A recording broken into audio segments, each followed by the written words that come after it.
अस्सलाम वालेकुम व्यूअर्स।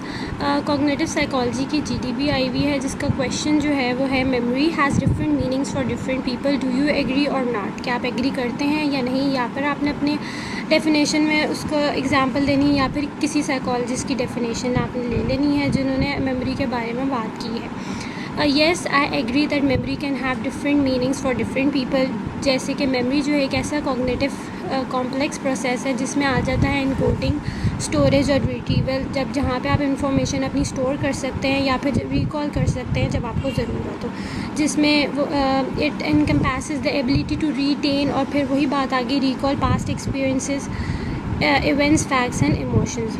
फिर उन्होंने एग्जांपल दिया हुआ है एक ऐसा कॉग्निटिव साइकोलॉजिस्ट है जिसका नाम है एंडल टर्विंग, जिन्होंने कॉन्सेप्ट दिया था एपिसोडिक मेमोरी और सिमेंटिक मेमोरी में, उन्होंने हाईलाइट किया था डिफरेंट वेज़ के इन विच पीपल रिमेंबर इंफॉर्मेशन। एक उन्होंने बात की थी एपिसोडिक मेमोरी की और एक सिमेंटिक मेमोरी की। एपिसोडिक मेमोरी में उन्होंने ये बताया था कि जहाँ पे आप अपने स्पेसिफिक इवेंट्स और एक्सपीरियंसेस को रिकॉल कर सकते हो, एक इंडिविजुअल लाइफ के जो स्पेसिफिक इवेंट्स हैं या फिर एक्सपीरियंस हैं उनको अपने पास से आप रिकॉल कर सकते हो। और जो सिमेंटिक मेमोरी है उसमें हमारी जनरल नॉलेज आ जाती है और फैक्ट्स आ जाते हैं about the world, for example vocabulary, concepts और historical events. Memory can be influence by various factor. Memory जो है बहुत सारी फैक्टर्स से इन्फ्लुएंस मतलब इफ़ेक्ट करती है हमारी मेमोरी, जैसे कि हमारा कल्चर हो गया, एज हो गई, ये सारी कल्चर जो है हमारी मेमोरी पे इस तरह इफ़ेक्ट करता है, जैसे कि हमारे सराउंडिंग्स किस तरह की हैं, ये सारी चीज़ें हमारी मेमोरी इफ़ेक्ट करती हैं। Culture factors can also shape how memory is understood and valued within different societies. Some cultures में place more emphasis on communal और कलेक्टिव मेमोरी।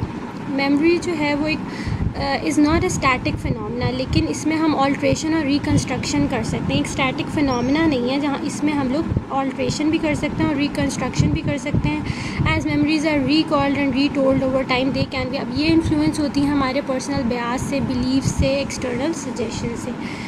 एंड पे ये है कि कंक्लूजन इसका ये है कि मेमोरी जो है एक मल्टी फेसेटेड कॉन्सेप्ट है जिसमें डिफरेंट मीनिंग्स होती हैं डिफरेंट लोगों के लिए। हर इंडिविजुअल की मेमोरी थिंकिंग लेवल, उनके थॉट्स डिफरेंट होते हैं दूसरे इंडिविजुअल से, तो the way individuals perceive and define memory जो है वो इन्फ्लुएंस करता है, वो अफेक्ट करता है उनके अपने यूनिक पर्सपेक्टिव से, उनकी अपनी एक्सपीरियंसेस से, उनका जो बैकग्राउंड, कल्चर बैकग्राउंड है उससे। तो इस वजह से हर इंडिविजुअल की डिफरेंट थिंकिंग होती है और can have different meanings for different people, जो उन्होंने बताया है। Understanding this diversity can shed light on the intricate nature of human memory and the subject aspects of our recollection। ये हमारी जीटीपी हो गई कॉग्निटिव साइकोलॉजी की, आप इसको लिख सकते हैं, जिसकी है last date 20। Thank you viewers.